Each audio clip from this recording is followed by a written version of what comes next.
표창원 의원님 전화 연결되어 있습니다. 의원님 나와 계십니까?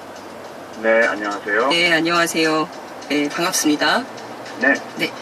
예, 이번에는 검찰 출신이시죠? 민주평화당 이용주 의원님 나와 계십니다. 나와 계시죠? 예, 안녕하십니까. 이용주 의원입니다. 네, 반갑습니다. 반응이 없으시네요. 안 반가우신 거죠? 지금 김어준 공장장이 안 계시니까. 네? 안 들리신가요? 네, 잘 안 들렸습니다. 지금도 안 들리나요? 지금은 잘 들립니다. 네. 그렇습니까? 네. 자, 제가 오늘 알바 뛰는 날이라서 좀 마음이 급합니다. 잘 협조해 주시기 바랍니다, 두 분. 두 분 서로 인사하시죠? 안녕하세요. 안녕하세요. 네. 두 분 다 전화 연결돼 있기 때문에 이 표정과 몸짓은 볼 수 없지만 음성으로 서로의 상태를 잘 점검하시면서 적절한 대화를 하시면 참 좋겠다는 당부 말씀 드리면서 시작하겠습니다. 어제 정부에서 수사권 조정안 발표를 했는데요. 우선 기본 입장을 두 분께 여쭙겠습니다. 우선 총평부터 하시죠. 표창원 의원님부터 하실까요? 네, 저는 현실적인 최적안이다라고 평가를 하고 싶고요. 그리고 지금 현재 경찰, 검찰 다 불만이다 이런 이야기가 나오고 있는데요. 네. 그게 오히려 국민 입장에서는 잘된 안이다라는 증거다라고 저는 생각을 합니다. 경찰에만 좋거나 검찰에만 좋다면 그게 어느 한쪽 편의 유불리로 치우칠 우려가 있고요. 그리고 경찰은 경찰대로 수사 동결권과 또 지휘권이 폐지된 상태에서의 자율권을 얻었고요. 하지만 만약에 그러한 상태에서 경찰 수사가 잘못된다면 언제든지 검찰이 기소권을 가진 그런 법률 전문 집단으로서 문제를 제기하고 추가 수사를 요구한다든지 그런 부분들의 견제와 균형이 맞춰져 있거든요. 그래서 현재로서 우리가 만들어낼 수 있는 최적의 절충안이다. 그리고 진일보한 지난 70년간의 풀지 못한 숙제를 이제 한 걸음 풀어냈다. 그렇게 평가하고 싶습니다. 네.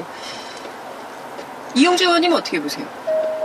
예, 공경 수사권 조정이 올해 난제했는데요. 네. 예, 첫 발을 뗀 거라고 봅니다. 어쨌든 합의안이 법무부 장관과 행안부 장관의 합의로서 나타났는데요. 이 안을 기준으로 해서 국회 내에서 논의가 시작될 기준점이 됐다고 봅니다. 특히 이 경찰에 대해서는 현실을 반영한 것이지만은 네. 영시적 1차적 수사권을 확보하는 그런 상태 아니겠습니까? 그에 대해서는 평가를 할 만하고요. 근데 반대로 1차적 수사 종결권이라는 형태로 일부 수사에 대한 수사 종결권을 가진 걸로 되어 있는데요. 그 부분에 대해서는 전체적인 형사소송법 체계라든지 여러 가지 문제점을 검토해 본다면은 이것이 향후 논의 과정에서 큰 이제 핵심 의제로서 논란이 될 소지는 있다 이렇게 봅니다. 또 하나는 이제 자치경찰대에 대해서 조금 더 구체적인 일정이 나와야 되지 않을까. 국가경찰과 자치경찰에서 어떤 식으로 검찰 간의 권한 조정이 될지에 대해서는 향후 논의가 필요한 상태입니다. 하지만은 이제 시작된 것이죠. 이제 시작된 것이기 때문에 이걸 기준으로 해서 검찰, 경찰이 여러 가지 불만들은 국회라는 차원 국회에서 그런 불만들을 다 녹여내서 원만한 최종안을 만들어내서 입법을 조속히 실시해야겠죠. 네. 자, 입법 관련된 말씀은 저희가 이따가 좀 종합해서 여쭤보도록 하고요. 어제 발표된 그 조정안에 대해서 좀 집중해서 몇 가지 좀 여쭤보도록 하겠습니다. 우선 표창원 의원님, 일선 경찰들 반응은 전반적으로 만족하는 것 같지는 않아요. 특히 이제 그 검사들의 1차적인 직접 수사권을 인정하는데 여기 이제 반드시 필요한 분야로 한정을 했는데 그 내용이 사실상 특수수사에 해당하는 것은 여전히 검찰의 영역으로 남겨두었다. 이것은 좀 불만이다. 이런 지적도 있던데 그건 어떻게 보십니까? 네, 그런 불만을 제기할 수는 있습니다. 네. 하지만 그건 어떻게 본다면 완벽을 기대했었기 때문이라고 보고요. 그동안 경찰이 70년간 검찰의 어떤 지휘를 받는 하부기관 같은 위치였다 보니까 그런 서름이랄까요? 그 현장에서 느끼는 박탈감 이런 것들이 이번에 완전히 한 번에 해소되리라는 기대였기 때문이라고 생각을 하거든요. 네. 근데 조금 한 걸음 더 좀 물러서서 보면 국민들께서는 아직은 경찰에 그러한 전적인 신뢰를 주고 계시지는 않는다. 그리고 특히 그 특수수사라고 이름 지어진 네.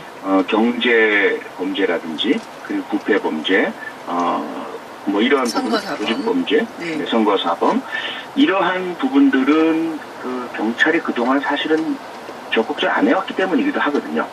경찰이 할 수도 있었지만 네. 이건 검찰의 영역이야라는 인식이 관행적으로 있다 보니까 일반 국민들 혹은 뭐 전문가들 또 언론에서 보더라도 경찰이 지금 당장 그걸 혼자 하라고 한다면 할 수 있을까? 이런 이제 의문을 제기하신단 말이죠. 물론 네. 경찰 입장에서는 전혀 그렇지 않죠. 시키만 주면 잘한다라는 그런 생각을 갖고 있을 수 있지만 네. 그래서 아마 좀 출발을 해보고 나서 경찰이 또 못하는 건 아니란 말이에요. 경찰이 검찰과 경쟁적으로 해나가면서 경찰이 역시 수사인 전문가다. 검찰은 기소와 법률적인 판단 이 부분에 좀 더 전문화시키는 게 낫겠다. 이런 판단이 내려진다면 네. 2차적인 개혁이 또 가능하리라고 저는 생각을 합니다. 네. 2차 개혁도 가능하다. 이영주 의원님. 예. 예, 어제 이제 제가 진행하는 TBS TV 장윤선의 이슈파이터에서 황운하 울산경찰청장 인터뷰를 했어요. 근데 여기서 어떤 얘기를 했냐면, 검찰이 수사권에서 완전히 손을 떼야 제대로 된 수사권 조정이다. 이런 얘기를 했거든요. 이런 주장은 좀 어떻게 받아들이세요? 그거는 그 주장 자체로는 뭐 네. 틀린 말은 아니라고 볼 수도 있습니다. 틀린 말은 아니다. 예. 그 주장 자체로만 본다면요. 그러나 수사권이라는 것은 망고불변에 구하는 것이 아니고 네. 각 국가별로 수사권이 형성된 연호이라는 역사 등을 반영한 거 아니겠습니까? 우리나라의 수사권이라는 것이 뭐 대한민국의 헌정 시대가 수립될 때로부터 보든지 아니면은 조선시대 이후에 끝난 일제시대 보든지 간에 수사관 과정이 생긴 이후의 역사를 본다고 한다면은 반드시 꼭 그런 것만은 아닐 것이라고 봅니다. 검찰이 우리의 머릿속에 있는 상태는 항상 수사의 기관으로서 시작하게 돼 있는데 네. 하루아침에 이게 수사기관이 아니라고 말한다고 한다면은 그 받아들일 사람이 누가 있겠습니까? 알겠습니다. 표창원 의원님, 검찰이요. 그동안 사실은 뭐 수사권, 기소권, 영장 청구권, 이게 사실은 기소독점주의의 폐해가 너무 많았다. 이런 비판이 굉장히 많았었잖아요. 네. 실제로 일선 경찰들이 느끼는 문제 포함해서 또 이제 경찰 출신이시기도 하시니까 검찰 권력의 네. 이 독점적 행태에 대한 비판 계속 하셨잖아요. 그죠?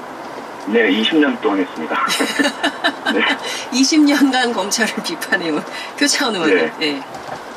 그 애정이 그만큼 있기 때문에 비판한 것이기도 하고요. 네. 가장 큰 문제는 아무래도 제 식구 감싸기죠. 그동안 뭐 굵직한 것만 말씀을 드려도 지금 강원랜드 권성동 의원 문제도 있고요. 우병우 국정농단, 김학의 전 법무차관의 그 별장 성폭행 사건도 그렇고 지금 어제 오늘 이제 불거졌지만 고 장자연 씨 관련 사건에서도 일간지 기자가 성추행했던 사건 경찰이 기소 의견으로 송치를 했는데 검찰이 무혐의 처분을 했던 알고 봤더니 그 기자의 부인이 검사였고요. 지금 현재 검찰청의 성폭력 특별수사단에 들어가 있는 것이 확인되었죠. 이런 그 제19 감싸기가 가장 큰 문제고요. 두 번째 문제는 검찰이 다 이제 훌륭한 분들이 계시지만 권력을 독점하고 있다 보니 고인물이 썩는다는 현상. 그래서 검찰만 눈 감아주면 범죄가 없던 것으로 되고 검찰만 노력하면 혐의 없는 사람도 범죄자를 만들어낼 수 있다. 그래서 숱한 이제 조작 사건들이 있었죠. 이제 세 번째 가장 큰 문제가 유전무죄 현상이죠. 그래서 일반적인 시민 여러분의 어떤 사소한 잘못이라든지 혹은 순간적인 잘못, 네. 민생 범죄 이런 것들은 대단히 강하게 예외 없이 처벌당하고 엄단당하고 이런 반면에 좀 돈이 있는 사람들 재벌의 범죄라든지 이런 것들은 늘 유야무야되고 선처가 이루어지고 나중에 알고 봤더니 또 검사분들이 퇴직 후에 대기업에 가거나 로펌에 가거나 뭐 이러한 이제 권력의 카르텔이 형성되어 있더라라는 거죠. 그래서 이런 부분들이 해소되지 않으면 대한민국의 공정성, 정의에 대한 국민 다수의 신뢰가 무너질 수밖에 없는 그런 문제가 있었습니다.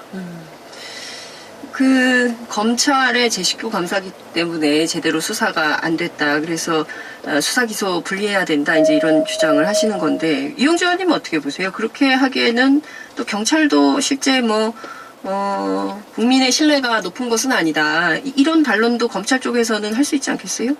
이거 제19 감사기 문제는 네. 검찰은 검찰을 제식표를 감사할 것이고 경찰은 경찰을 제식표를 감사할 것이고 법원의 제식표를 감사하겠습니까? 예. 그래서 그것은 각 기관의 구성원들의 개개인적인 문제인 것이지 이게 수사권 조정의 뭐 당위성이라든지 또 이번 수사권 조정의 합의로서 그런 문제가 해결될 것이라고는 보지 않습니다. 그 문제를 해결하기 위한 방안이 수사권 네. 조정인 합의처럼 없다 하는 것을 말씀을 드리고요. 네. 네, 뭐 굳이 한 말씀 드리자고 한다면은 이 검찰의 제19 감사이라든지 이런 것들이 검찰에 대한 권한의 문제는 아니라는 거죠. 검찰의 문제라기보다는 네. 최고 권력자인 대통령이 검찰을 감싸고 있기 때문에 대통령이 검찰을 자기의 권력의 도구로 쓰고 있기 때문에 네. 문제가 있는 겁니다. 예를 들어 보면은 지금 대통령께서 검찰에서 상당히 좀 손을 놓고 있거나 자율적으로 강조하고 있는 부분이기 때문에 그런 폐해가 안 드러나고 있지 않겠습니까? 그래서 이거는 정치 권력과 검찰 권력과의 분리, 독립 이 차원에서 해결책을 찾는 게 좀 더 네. 나은 방안일 것이라고 봅니다.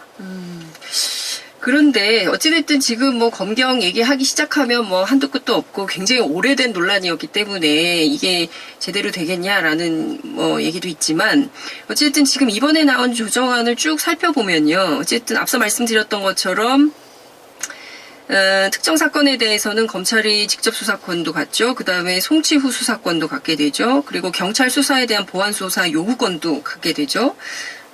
그리고 전 이거 반발이 굉장히 심한 것 같던데, 경찰이 예컨대 정당한 이유 없이 보완 수사 요구를 불응하게 되면 직무에서 배제하고 또 징계 요구권도 갖게 되거든요. 그러니까 이런 등등을 보면 경찰 입장에서는 특별히 달라진 게 없지 않냐 이런 비판도 가능할 것 같긴 합니다. 그러니까 일종의 검찰의 사후 통제 권한을 유지하게 된 것 자체에 대해서는 표창원 의원님 어떻게 보세요? 20년 경찰 말씀해 주시죠. 네, 경찰은 30년 했지만 이제 검찰 비판에 본격적으로 한 게 20년이고요. 네, 당연히 이제 개인적으로나 혹은 경찰관들이 가장 좀 뭐랄까 불만을 느끼고 뼈아프게 생각하는 부분이 그 부분이거든요. 하지만 저는 받아들여야 한다라고 생각을 합니다. 경찰이. 네네. 그러한 안전장치를 받아들인 상태에서 네. 과연 경찰이 1차적, 독자적 수사권을 충분히 신뢰를 받은 상태에서 행사할 수 있느냐에 대한 그런 국민의 신뢰를 얻는 시험 단계고 과도기라고 보거든요. 네. 그렇게 된다면 이제 향후에 그러한 검찰의 향후적 통제권은 네. 실제로 꼭 필요한 상황에서만 아마 활용될 가능성이 높고요. 하나의 그 예비적인, 유보적인 안전장치로 예를 들자면 이제 그 지하철에서 긴급 정지 버튼 같은 게 있잖아요. 네.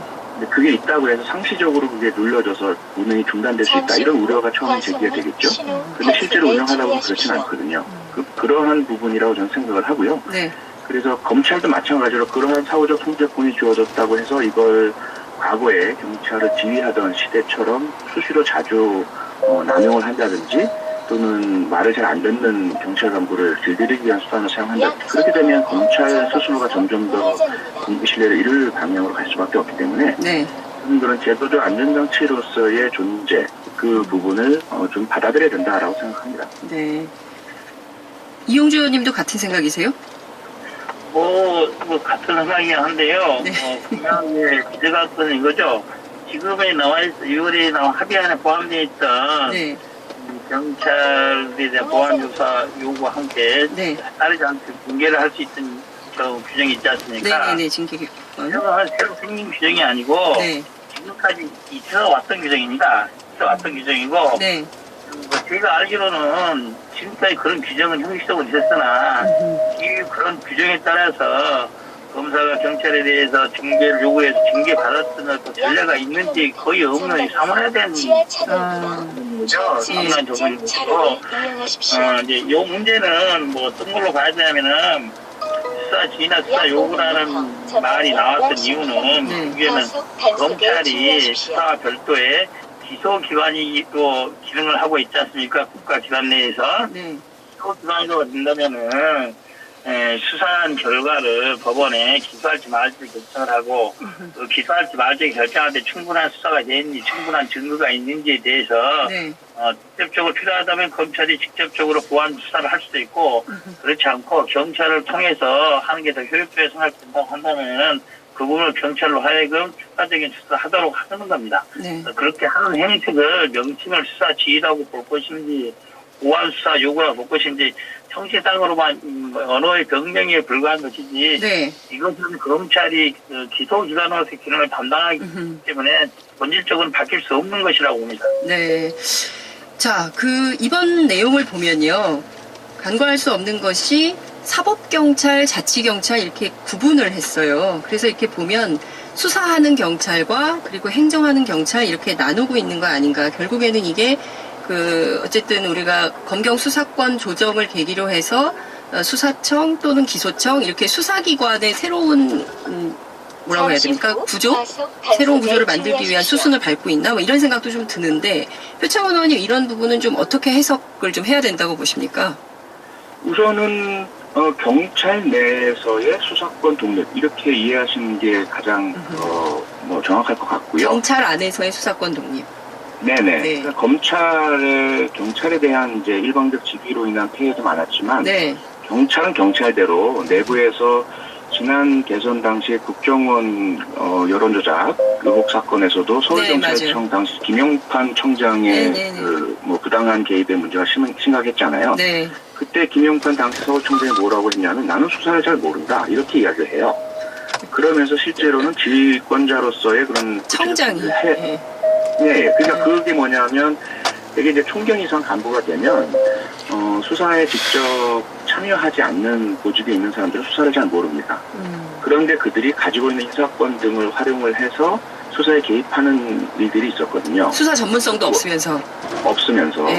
그리고 책임도 지지 않는 결과에 대해서. 네. 그 부분을 경찰 내에서 이제 완전히 그 행정경찰과 수사경찰은 분리시키자. 그러한 이제 노력의 일환으로 이해해 주시면 감사할 것 같고요. 네. 두 번째로는 하지만 이제 미래적으로 말씀하신 것처럼 기소청, 수사청, 그다음에 수사가 아닌 일반 경찰 기구 뭐 이런 식의 분화의 가능성 배제할 수는 없죠. 그건 이러한 우리 대한민국 아까 이용주 의원님도 말씀하셨지만 각 네. 나라의 특성과 차이가 있고요. 대한민국의 가장 적합한 수사와 법집행 기구의 구성은 어떤 것일까는 지금 완결되었다고 보기 어렵거든요. 네. 그동안에 어떤 일제강점기 기간도 너무 오래됐고 외세의 영향 너무 많이 받다 보니까 지금 출발이라고 보고 이번에 이제 이렇게 운영을 해보면서 자치경찰과 국가경찰, 행정경찰과 사법경찰 그리고 기소를 담당하는 기관 이들 간의 관계는 좀 정립이 필요하다고 봅니다. 네. 알겠습니다. 근데 끝으로 이제 시간이 다 돼서 마무리를 좀 해야 되긴 하겠는데 그래도 이건 꼭 여쭤봐야 될 것 같은데요. 수사권 조정이 이제 국회로 넘어가게 됩니다. 이대로 통과될까요? 아니면 또 조정이 좀 있겠습니까? 어떻게 전망하십니까? 이번엔 이용주 의원님부터 하실까요? 제가 보기로는 이 안에 어디도 총리께서 말씀하셨지만 합의의 원칙, 이 조정안 넘지 않았다는 것이 됐으면 한다는 말씀이 바람이 있지 않습니까? 저도 그런 원칙이 존중되는 한에서는 원칙은 존중돼야겠죠. 하지만 이 안 그 자체 그대로가 입법화되기는 어려운 부분이 있습니다. 일부 조정은 국회 내에서 있을 거라고 봅니다. 어느 정도의 조정이 있을까요? 합의의 정신, 즉, 검경 수사권 조정이 필요했던 이유, 그렇고, 그랬던 핵심적인 부분에 대한 것들은, 법적인 방향들은 그대로 가겠지만은, 세세한 부분에 있어서의 절차적이라든지 전체적인 체계상의 문제점 등에 대해서는 검토가 필요한 상태입니다. 아, 그러세요? 표창원 의원님 어떻게 보세요? 네, 우선 저는 이용주 의원님 또 김경진 의원님 등 검사 출신의 민주평화당 의원님들 또 바른미래당 의원님들 또 자유한국당 의원님들께 너무 감사를 드리고 있고요. 또 앞으로 계속 엎드려 감사를 드리면서 이번 정부 합의안의 기밀적인 정신, 네, 용주 의원님 말씀하셨지만 그 본질에 대한 존중을 해주신 가운데 당연히 이제 그 고견을 주시면 비판도 저희들이 받고 수정을 통해서 국민을 위해서 또 국가를 위해서 치우치지 않고 정의구현에 적합하고 그리고 부패를 방지할 수 있는 그러한 방향으로의 그 입법이 반드시 이루어질 수 있으리라고 저는 믿습니다. 최선을 다해서 저희들도 노력을 하겠습니다. 표창원님 끝이 완전히 너무 여당스러워가지고 네. 제가 꼭 여쭤보고 싶은 건 검경수사권 조정 이거 언제 할 건지 이거 여쭤보고 싶었는데 시간이 다 돼서 다음에 또 모시고 얘기를 좀 들어야 될 것 같습니다. 오늘 말씀은 여기까지 듣죠. 고맙습니다. 네,